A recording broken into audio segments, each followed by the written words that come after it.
오늘은 주현절 6번째 주일입니다. 주현절 마지막 주간입니다. 교회력을 제가 여러분들께 자꾸 거듭해서 말씀드리는 것은 우리의 삶이 항상 교회력을 중심으로 해서 생활하기를 바라는 그런 마음에 있습니다. 그래서 해마다 11월 마지막 주일이나 12월 첫 주일이 시작이 되는데 대림절로 교회력이 시작됩니다. 대림절은 항상 11월 마지막 주일이든지 12월 첫 주일이든지 그렇습니다. 그리고 대림절이 4주간이고 그리고 성탄절이 있고 성탄절 후 한 주간, 두 주간이 있고 그 다음에 주현절이 됩니다. 1월 둘째 주일부터 주현절이 시작되는데요. 주현절은 보통 6주간 이렇게 계속됩니다. 그래서 이번 주간이 주현절 6번째 주일이고 이번 주간에 사순절이 시작됩니다.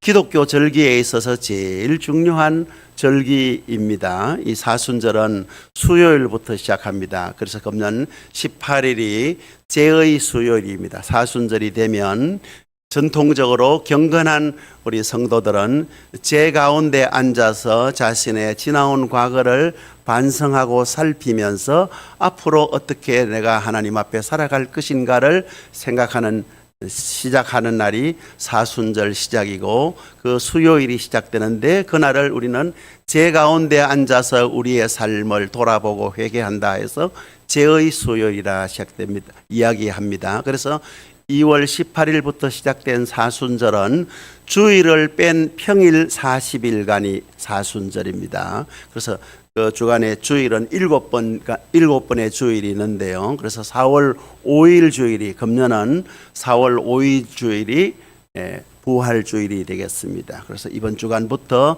4월 5일 부활주일까지 사순절 기간인데 이 사순절 기간은 조금 전에 말씀드린 대로 우리 기독교인들에게 가장 중요한 기간입니다. 이 사순절 기간 동안은 예수님께서 이 땅에 오셔서 어떻게 사셨으며 예수님이 가신 그 길이 어떠한 길인가를 내 삶과 내 길과 비교하면서 우리 삶을 반추해 보는 그런 아주 귀한 절기입니다. 그리고 이 사순절 기간 안에는 고난주간도 포함이 되어 있습니다. 그래서 십자가의 고난을 당하신 그 주님을 묵상하는 절기이고 사순절의 피날레가 부활절입니다.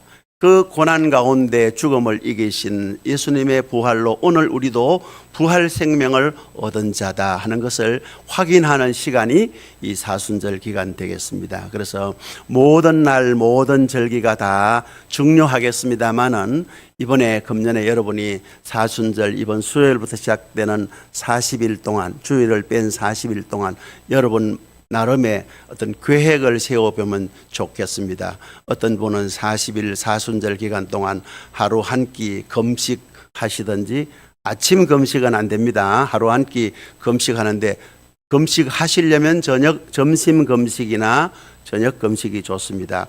아침 금식은 누구나 할 수 있는 거기 때문에 그건 금식이 아니에요. 그래서 혹시 하루 한 끼 금식하시려거든 점심 금식 혹은 저녁 금식을 하시면 여러분 건강에도 좋고 영적 건강에 무엇보다 굉장히 좋습니다. 배고픔을 통하여 예수님의 고난에 한 걸음 더 가까이 나아갈 수 있기 때문입니다. 여러분 배고픈 걸 모르시죠? 배고픈 걸 경험하면 할수록 하나님께 가까이 갈 수 있습니다. 여러분 배고플수록 하나님께 가까이 가게 됩니다. 옆에 분하고 인사합시다. 시작. 배고픔을 경험할수록 하나님께 가까이 가게 됩니다. 그렇습니다. 저도 오늘 아침에 좀 아침을 적게 먹었더니만 오늘 허리띠 한 칸 더 줄였습니다. 이게 참 근데 요거는 조금 적게 먹은 거고 정말로 우리가 배고픔을 경험한다는 게 굉장히 중요하고 이 육체적인 배고픔을 넘어서 영적 갈급함을 느끼는 것이 더 소중하겠죠. 그래서 이 사순절 기간 동안 하루 한 끼 혹시 저하고 약속하실 분 계시면 하루 한 끼 금식 해볼래요 하시는 분 있습니까? 예. 살찌신 분은 반드시 하셔야 됩니다. 몇 분 안 계시네요. 자신이 없으신 모양. 예, 좋습니다. 태권도 하시는 분은 좀 잘 하셔야 되는데 되겠습니까? 예, 감사합니다. 제가 기억하고 있습니다. 제 눈썰미가 아주 좋습니다.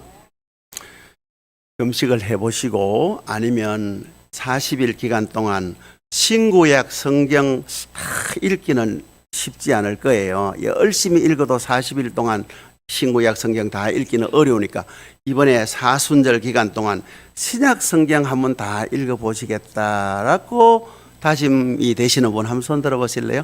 신약 성경. 예, 감사합니다. 신약 성경. 예, 예. 또 없습니까? 또 기회가 한 번 더 기회 드리겠습니다.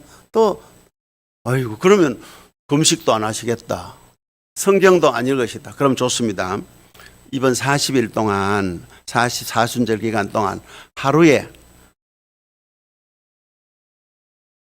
10분 이상 집에서 시간을 정해놓고 시간은 어겨셔도 됩니다. 하루에 10분 이상 기도하시겠다 하는 분. 이거 제일 쉽죠? 하루에 30분 아니면 제가 30분 하려고 하다가 10분으로 낮췄습니다. 10분 약속을 지켜야 되면 10분도 짧은 시간 아니에요. 10분 이상 매일 하루도 빠지지 않고 기도하겠습니다 하시는 분. 예, 예. 제일 많이 드시네. 또 이중으로 드시는 분이 있고요. 감사합니다. 아무것도 안 하시는 분은 아무것도 안 하시겠다는 거네요. 좋습니다. 그건 뭐 여러분에게 강요할 수는 없는데, 자 보십시오. 금식, 한 끼 금식, 신약 성경 완독, 하루 10분 이상 기도하기, 여러분 꼭 지키시면 좋겠습니다. 세 가지 다 하시면 정말로 감사하겠는데 제가 참 너무 과한 요구는 할 수 없고 한 가지씩은 꼭 하시면 감사하겠습니다. 그만큼 우리 기독교인들에게 있어서 사순절은 굉장히 중요한 절기이기 때문입니다. 기독교 예배의 중심에는 항상 예수님의 죽음이 자리하고 있습니다. 그래서 오늘 십자가 구원의 신비라고 하는 제목으로 우리에게 좀 말씀을 생각할 텐데요. 예수님이 지신 십자가의 의미가 어떤 것인지, 그 십자가가 오늘 우리에게 어떻게 구원 사건이 되는지에 대해서 말씀을 생각하려고 합니다. 조금 전에 기독교 예배의 중심에는 항상 예수님의 죽음이 자리하고 있다 말씀드렸지 않습니까? 그래서 기독교는 반복해서 예수님의 십자가의 죽음을 기억합니다. 이 성찬식을 통해서 절정을 드러내지 않습니까? 이 예수님의 죽음을 기억하는 기독교는 조금 우리가 일상적으로 생각하는 생각과는 거리가 멉니다. 왜냐하면 사람들은 누구나 행복하고 건강하고 오래 살기를 바랍니다. 근데 예수님은 행복하셨는지 행복하시지 않는지는 이렇게 자취하고 건강하시지 못했어요. 예수님은 33세쯤 돌아가셨는데 그 사람들이 예수님을 평가할 때 그 요한복음 9장입니까 보니까 내가 나이 50도 안 되었거늘 이렇게 물은 걸로 보아서 이제 33살밖에 안 되는 이런 청년을 향해서 50도 안 되었다라고 사람들이 보기에 그렇게 보였으니까 요한복음 9장에 그 날 때부터 소경된 그 사건을 고치는 사건에서 그런 이야기가 나오거든요. 근데 예수님이 30대 초반의 청년인데 50 가까이 되어 보이는 그런 나이니까 얼마나 연약하겠어요. 예수님 드신 것도 뭐 한정되어 있고 매일같이 아침에 기도하시고 하루 종일 뭐 복음 전하시니까 몸이 약할 수밖에 없잖아요. 그래서 전혀 건강하지도 못하셨고 장수하고는 더더욱 거리가 멀지 않습니까? 누구나 건강하고 오래 살기를 바라는 이런 시대 정신에 반하여 우리 기독교는 그 청년 예수인 그 예수의 죽음을 우리의 구원 사건으로 받아들인다는 게 참으로 신비가 아닐 수 없습니다. 사기이든지 우매한 사건이든지 아니면 신비입니다. 그리고 오늘 저는 예수님의 십자가 사건은 정말로 우리의 구원의 신비로운 사건임을 말씀드리려고 합니다. 전통적으로 우리 기독교는 예수님의 십자가 사건과 부활 사건이 가장 중심에 놓여 있습니다. 가장 중요한 진리로 변정해 왔습니다. 그래서 오늘 교회마다 십자가가 걸려 있지 않습니까? 우리 교회 뒤에 십자가 있습니까? 없죠. 뒤에 우리 개신교회는 저희 어릴 때만 해도 교회당 뒷 강단 벽에 십자가가 늘 없는 교회는 거의 없었어요. 다 십자가가 있었는데 언제부터인가 우리 개신교회 교회당 안에는 십자가가 사라졌어요. 이게 좋은 현상인지 그렇지 않은 현상인지 제가 판단하기는 어렵습니다. 천주교 성당 한번 가보셨나요? 성당 안에 가면 십자고상이 있어요. 십자가만 있는 거는 십자가상입니다. 십자가, 나무 십자가상이고, 성당 안에 가면 십자고상이라고 하는데, 십자가에서 고통당하신, 고난당하신 예수님의 상, 그렇게 십자가만 있는 게 아니라 고통당하시는 십자가에 달리신 예수님의 형상이 담겨 있어요. 개신교와 이 가톨릭의 차이인데요. 개신교는 그 예수님의 형상이 있으면 그게 우상 숭배의 요인이 된다 해서 그걸 조금 가능하면 배제했고, 그냥 십자가만 형상화해서 교회당 꼭대기에 혹은 교회당 안에 이렇게 십자가상을 붙이는 경우가 있죠.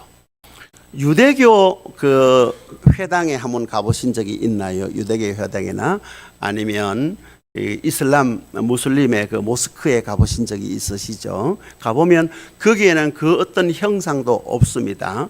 무슬림도 마찬가지고 유대교도 마찬가지고 하나님을 빗대어 그 어떤 형상도 만들지 말라 한 십계명에 근거해서 무슬림도 유대교도 하지 않습니다. 가톨릭은 조금은 우상숭배적인 요인이 많이 갖고 있지 않습니까? 뭐 마리아 상부터 시작해서 여러 가지 성위를 섬기는 그런 것들도 마찬가지고, 그죠? 아무튼 가톨릭에서는 십자고상을 붙이는 이유가 십자가에 고난당하신 예수를 늘 기억한다는 의미에서 굉장히 우리가 중요하게 받아들일 필요가 있습니다. 우리가 그게 옳다 그러다 하는 것을 떠나서 그렇습니다. 이 강단 뒷벽에도 십자가상이 있다 없다가 옳다 그러다 그런 측면이 아니라는 것과 동일한 것입니다. 중요한 것은 우리 기독교나 교회가 오늘날 예수님의 십자가 사건을 중심에 두고 있느냐 아니면 변방에 두고 있느냐, 그런 차이가 되겠습니다. 그래서 오늘은 저와 여러분들이 좀 우리의 삶의 중심에 십자가를 가까이 두고 살면 좋겠다 하는 그런 소원 어린 마음에 말씀을 드리려고 합니다. 자, 이 십자가 사건은요, 지금은 우리를 이 십자가가 우리의 구원 사건의 핵심이지만 예수님 당시에는 이 십자가는요, 모든 사람들로부터 소외당하고 버림받는 사건이었습니다. 아무도 인정받지 않는, 사람에게도 인정받지 못하고 또 그 당시 모든 사람들에게 버림받는 그런 사건입니다. 그럼에도 불구하고 기독교가 십자가 사건을 구원의 중심으로 삼았다는 것은 아주 중요한 사건입니다. 그렇지 않습니까? 이 모두에게 버림받은 이 십자가가 오늘 우리들에게 어떻게 구원의 사건이 되었는가? 이게 참 놀라운 신비가 아닐 수가 없습니다. 오늘 이 놀라운 구원의 신비에 대해서 좀 생각해 보려고 합니다. 지금은 우리가 이 십자가로 인해서 구원의 길이 열렸다고 믿고 고백하고 있습니다. 그러나 예수님이 십자가에 달렸을, 십자가를 지셨을 그 당시에는 아무도 그렇게 생각하지 않았습니다. 아마 모르긴 해도 예수님 자신도 십자가에 달리시면서 내가 십자가에 달리면 온 세상 인류를 구원할 수 있는 구원의 길이라고 확신했을까요? 안 했을까요? 여러분, 한번 또 어려운 질문 한번 해보겠습니다. 예수님이 십자가에 달리셨을 때 내가 십자가에 죽으면 모든 세상 사람들의 죄를 다 멸하고 구원하는 구원의 길이 열린다고 확신했다고 생각되는 분 손 들어 보시겠습니까? 와, 놀랍습니다. 근데 저는 여러분들하고 생각이 다른데 어떡하죠? 제가 틀린 건가요? 여러분들이 잘못 오인하고 계신 건가요? 많은 분들이 예수님은 확신 속에 십자가에 달리셨다고 생각하는 경향이 있습니다. 그러나 곰곰이 생각해 보십시오.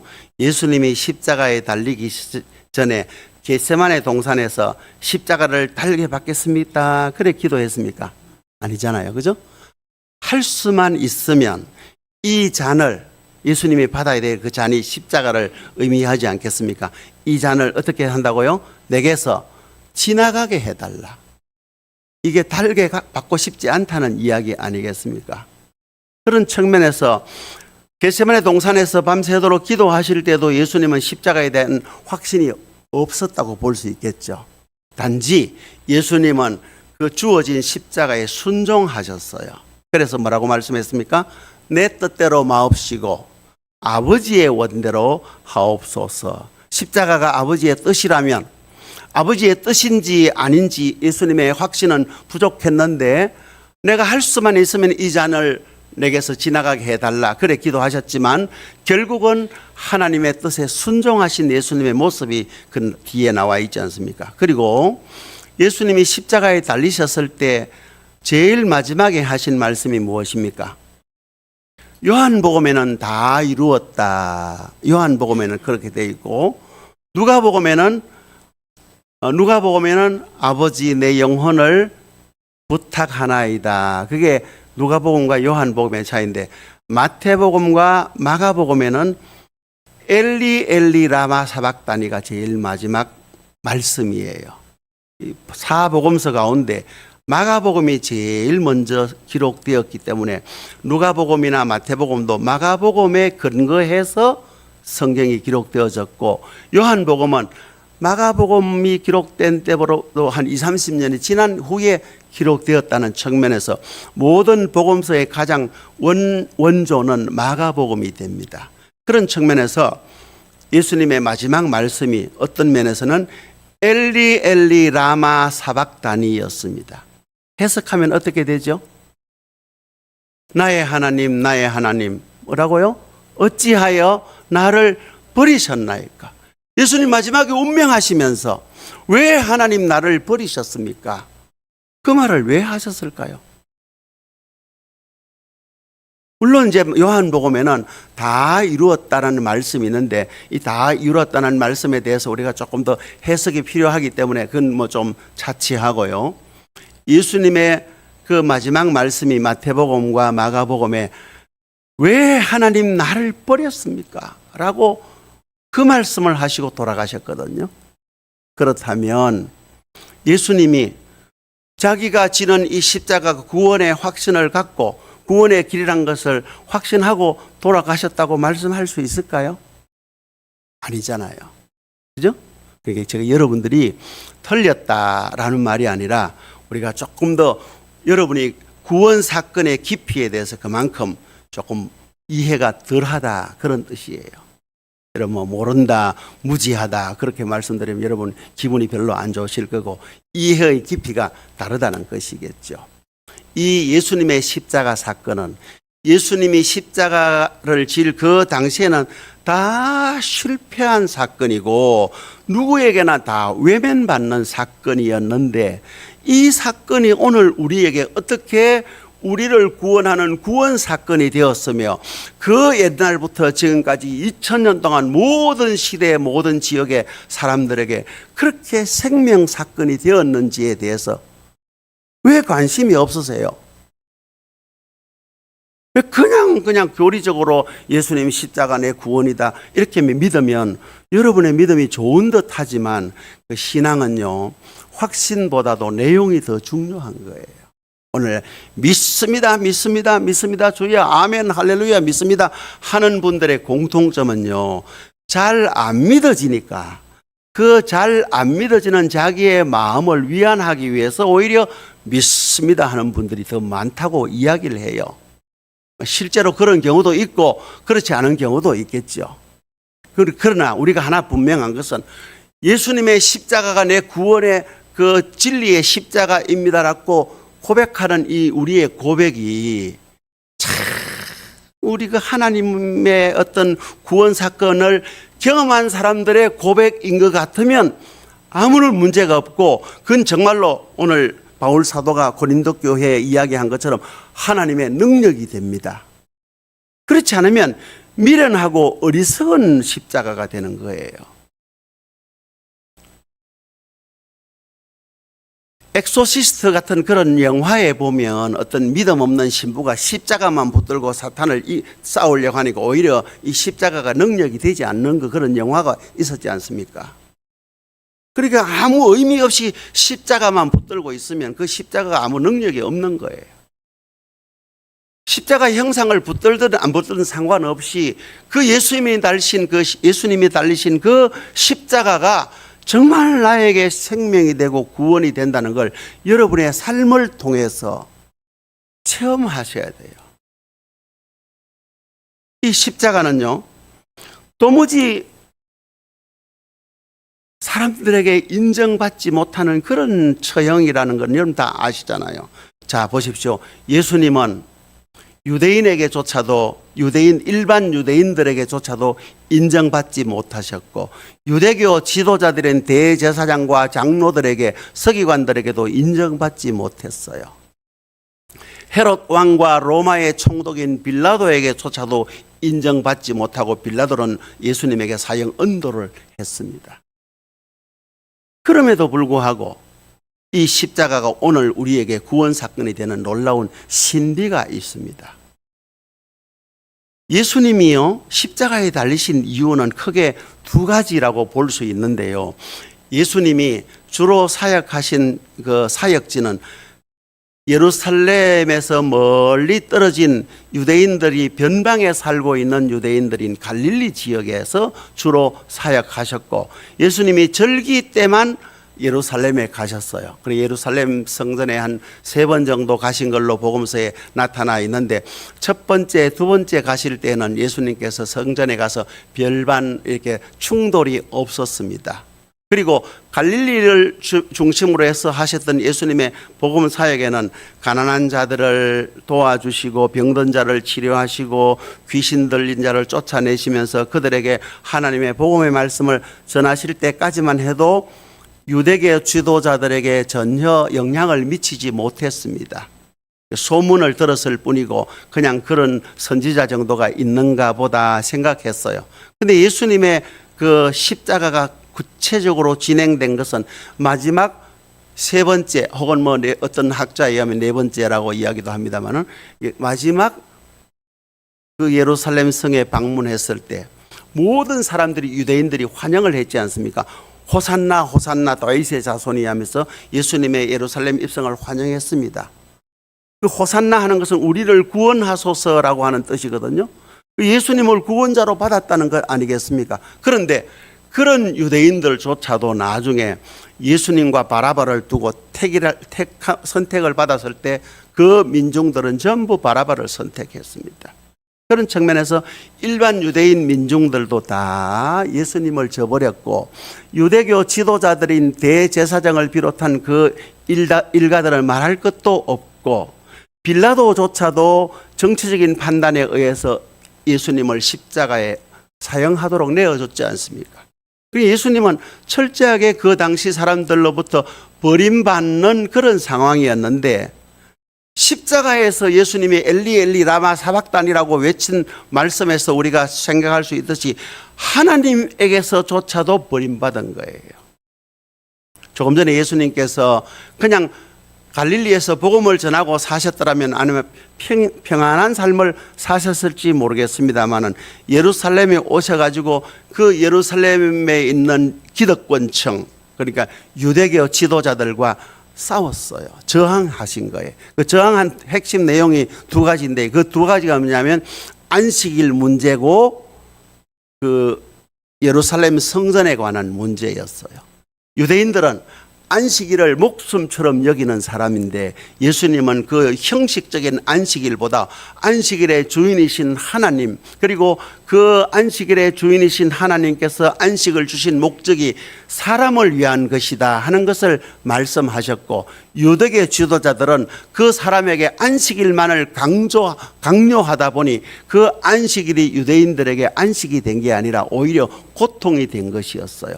그런 현실에 대해서 예수님은 저항하셨고, 예루살렘 성전도 마찬가지입니다. 성전은 하나님의 백성들이 나와서 하나님께 예배하는 곳인데 그곳에서 환전하고 매매하고 돈을 받고 성전세를 거두고 하는 그런 측면에서 오히려 그 하나님의 집인 예루살렘 성전이 강도의 소굴이 되었다고 예수님이 저항하셨기 때문에 예수님이 십자가를 지게 된 것입니다. 예수님이 만약에 저항하지 않으셨다면 십자가를 지실 필요도 없고 오늘 기독교도 없었을 거예요.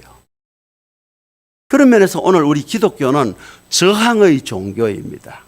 예수님도 그 당시 기득권인 종교인 유대교에 저항하셨고, 초대교회 성도들도 로마 제국의 박해로부터 저항했습니다. 우리나라에도 기독교가 들어오고 할 때 일본 제국주의에 저항한 종교였습니다. 근데 오늘날 언제부터인지 기독교는 저항하는 정신을 상실했어요. 우리 개신교도들, 프로테스탄트라 청교도, 청교도는 퓨리탄이라 합니다만 우리 개신교도들을 프로테스탄트라고 하잖아요. 이 프로테스탄트란 말이 저항하는 사람이란 뜻이에요. 그런데 오늘 이 기독교는 저항의 정신을 상실해 버렸어요. 권력 앞에 아부하고 권력과 함께 협잡하는 그런 종교가 되었고, 소위 말해서 오늘날 교회가 너무 부유해진 거예요. 부자가 되었어요. 살찐 돼지처럼 그렇게 된 거예요. 오늘 여기 보십시오. 오늘은 날씨가 좀 따뜻합니다만 한겨울에도 예배 드리면 춥지 않잖아요. 그렇죠? 물론 뭐 추운 날씨에 따뜻한 이게 온방 잔치를 해야 되겠습니다만은 오늘 우리의 기독교가 너무 부자가 됐어요.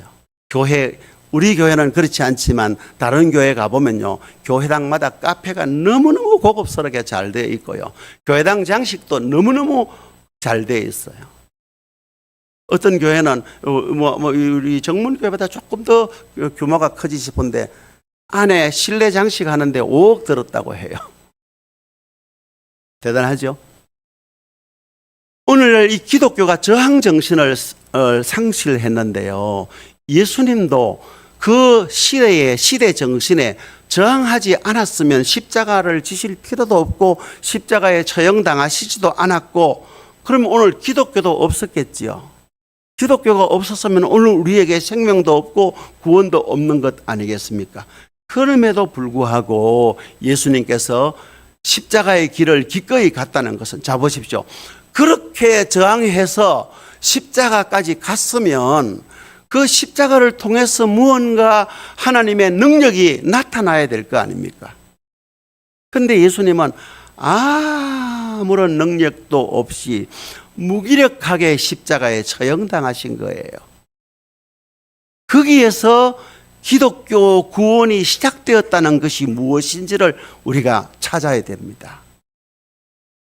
제가 오래전에 엘리 위젤이라고 하는 그 나이트라고 하는 소설, 흑야, 우리 성경에는 우리 번역에는 흑야라고, 검은 밤이라 해서 흑야로 번역되어 있는데요, 엘리 위젤이라는 사람이 1928년생인데 1928년에서 2016년도 돌아가셨는데 루마니아 출신 유대인입니다.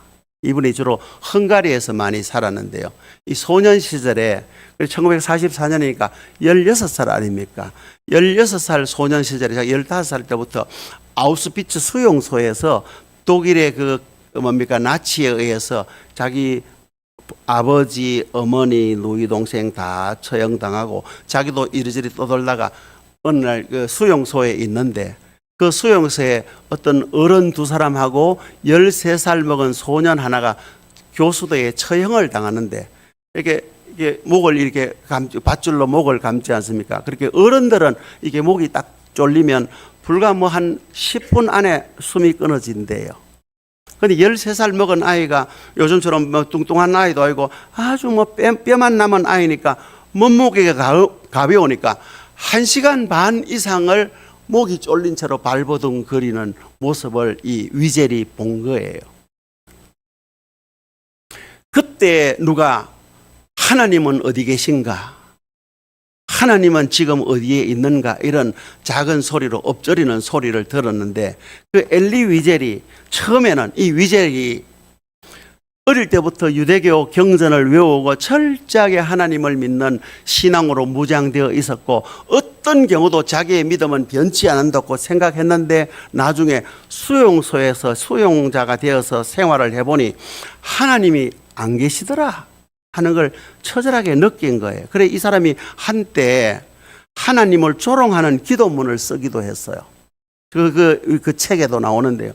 그 기도문 내용이 이런 게 있습니다. 제가 한번 읽어드리겠습니다. 용서하시고 들으십시오. 우리를 모든 민족 가운데 선택하시어 밤낮으로 고문당하게 하시고 아버지와 어머니와 형제들이 화장당에서 최후를 마치는 것을 보게 하신 우주의 주인이신 하나님을 찬미합시다. 하나님을 조롱하는 기도문이에요. 그 다음에 더 어려운 게 있어요. 우리를 선택하셔서 당신의 제단 위에 학살당하게 하신 하나님의 거룩한 이름을 찬양합시다. 가당키나 한 기도예요. 이 위젤은 철저하게 하나님을 믿는 믿음이 확실했는데 그 포로 수용소에서 그 믿음이 완전히 무너진 거예요. 왜? 하나님이 없다 이거죠. 하나님이 있다면 이런 인간의 악함과 포악함 앞에서 왜 침묵하고 계시느냐. 하나님의 침묵 혹은 하나님의 부재에 대한 저항이라고 할 수 있겠죠. 근데 이 위젤이 그랬던 이 위젤이 그 13살 소년이 1시간 반, 2시간이나 밧줄에 매달려 그 숨 넘어가기까지 대롱대롱 달려있는 그 장면을 보면서 옆에서 하나님은 어디 계신가? 하나님은 어디에 있느냐? 하나님은 없다 할 때 이 위젤의 마음속에 이런 생각이 들더래요. 나는 지금 저 소년과 함께 달려있다. 그런 마음의 소리를 듣고 그때부터 위젤이 다시 믿음을 회복하고 이제 1년 후에 이제 해방이 되었고 전쟁이 끝나고 해방이 되어서 이제 프랑스로 가서 이 사람이 17살부터 37살까지 말을 안 했대요.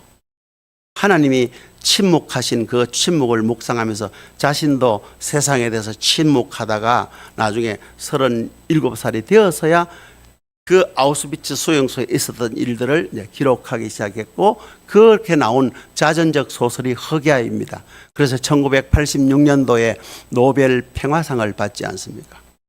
우리의 질문은 이것입니다. 오늘 우리는 너무너무 좋은 환경에 있어서 하나님을 향한 믿음이 견고할지 몰라도 여러분들도 위젤과 같은 그런 참 절박한 상황에 처해질 때 과연 여러분의 확신이 그대로 있을 것인가? 아니면 불신으로 바뀔 것인가? 그건 그때 가봐야 알겠지만 그런 질문을 여러분이 지금 하셔야 됩니다. 여러분이 알거지가 되었습니다. 오늘 보니까 양복, 좋은 양복에 좋은 넥타이에 좋은 와이셔츠에 또 뭐 여러분 뭐 잘 안 보입니다만은 예쁜 브로치에 머리핀 예쁜 거에다가 뭐 다 하고 오셨죠? 아무것도 없는 여러분이 완전 알거지가 되었다 합시다. 그런 상황에서 여러분 하나님을 찬양할 수 있겠어요? 우리는 하나님이 없을지도 모르는 어떤 하나님이 안 계시는 듯한 그런 상황에 직면했을 때 그때 하나님의 구원이 시작된다는 것을 여러분이 기억해야 돼요. 여러분 구원의 확신을 가지고 있어서 나를 구원하신 하나님 찬양합니다. 나 구원받았네, 너 구원받았네, 우리 모두 구원받았네 하지만 여러분의 그 구원의 확신이 언제 어떻게 산산조각 부서질지 모르는 거예요. 그러면 우리가 예수님이 이루신 십자가 사건이 왜 우리에게 구원 사건이 되었는지를 여러분이 조금이나마 알려고 하고 경험하려고 하고 깨달으려고 하면 여러분들도 그런 상황에 직면해야 되는 거예요. 직접 그런 상황에 우리가 맞닥뜨리지 않으면 생각이라도 그런 상황을 항상 여러분 마음속에 염두에 둘 때 하나님의 구원 사건이 여러분들에게 실제화되는 거예요. 우리는 너무 좋은 환경에서 하나님을 찬양하지만 하나님을 향한 찬양이 그렇게 해서 나온 게 아니에요. 예수님의 제자들조차도 3년 동안 예수님의 기적을 체험하고 예수님의 말씀을 들었던 그 예수님의 제자들조차도 예수님이 십자가에 처형당하자 다 자기 살 길 찾아서 도망가 버렸습니다. 예수님이 십자가에 남아있는 사람은 예수님의 어머니를 비롯한 소수의 여자분들밖에 없었어요. 이분들은 배신하지 않았어요. 그러니까 남자들 큰 소리 칠 거 못 돼요. 여자분들에 비하면 정말로 초라하기 부끄럽기 그지없는 존재가 남자들이에요. 십자가를 바라보는 그 관점에서 보면. 오늘 우리는 이 십자가 사건은 우리가 살아가는 삶의 구체적이고 역사적인 우리 삶의 자리에서 시작하는 거예요. 다시 말하면 하나님의 침묵과 하나님의 외면과 하나님의 부재가 우리가 살아가는 일상 속에서 있다는 것을 늘 기억하고, 그런 상황 속에서도 믿음을 잃지 않는 것에서 하나님의 구원이 시작되는 거예요. 그게 없으면 여러분의 구원에 대한 확신은 한낱 구호에 지나지 않을 수 있어요. 그걸 여러분이 꼭 기억하시기 바랍니다. 사순절이 시작되는 이번 주간을 통해서 저는 여러분들께 예수님이 이루신 구원 사건, 그 특별히 십자가를 통해서 이루신 구원 사건이 여러분들의 삶에 어떤 의미인지 그걸 여러분이 철저하게 대입해서 관계 정립을 하시는 그런 계기가 되었으면 좋겠습니다. 예수님의 십자가 사건이 여러분의 삶과 여러분의 인생에 아무런 관계없는 것이 아니라 절망적인 상황 속에서도 함께 하신다는 작은 믿음, 그걸 붙들고 살아가는 거예요. 거기에서 진정한 구원이 시작되는 거예요. 예수님의 제자들도 처음엔 그걸 몰랐어요. 나중에 부활하신 예수님을 만나고부터, 그때부터 이제 예수님을 제대로 알게 되었고 예수님을 고백하게 된 것이고, 예수님을 통하여 그들이 참 생명을 경험하게 된 거예요. 예수님을, 부활하신 예수님을 만남으로 진정한 구원을 경험했기 때문에 그들이 목숨 걸고 전해준 것이 오늘 우리가 가지고 있는 복음이에요. 이 복음은 목숨 걸고 전해진 것이에요. 그들이 바로 예수님의 비겁했던 그 제자들이 예수님을 구원으로 경험했기 때문에 오늘 우리도 예수님이 구원의 경험자가 되는 거예요. 사랑하는 성도 여러분, 말씀을 맺겠습니다. 이렇듯 역사적으로 기독교 신앙은 하나님으로부터 버림받는 것과 같은 상황에서 구원이 시작된다는 사실을 우리 신앙의 근거로 삼아야 되는 거예요. 하나님이 나에게 이렇게 축복하셨고 이렇게 은혜를 베푸셨기 때문에 내가 어찌 하나님을 믿지 않을 수 있느냐가 아니라, 절망의 나락에 떨어졌어도, 암으로 혹은 사업의 실패로 여러 가지 절망적인 상황 속에서도 나와 함께 하신다는 작은 믿음의 씨앗이 구원의 확신으로 자라게 되는 거예요. 그것이 오늘 저와 여러분들이 가지고 있는 구원의 근거입니다.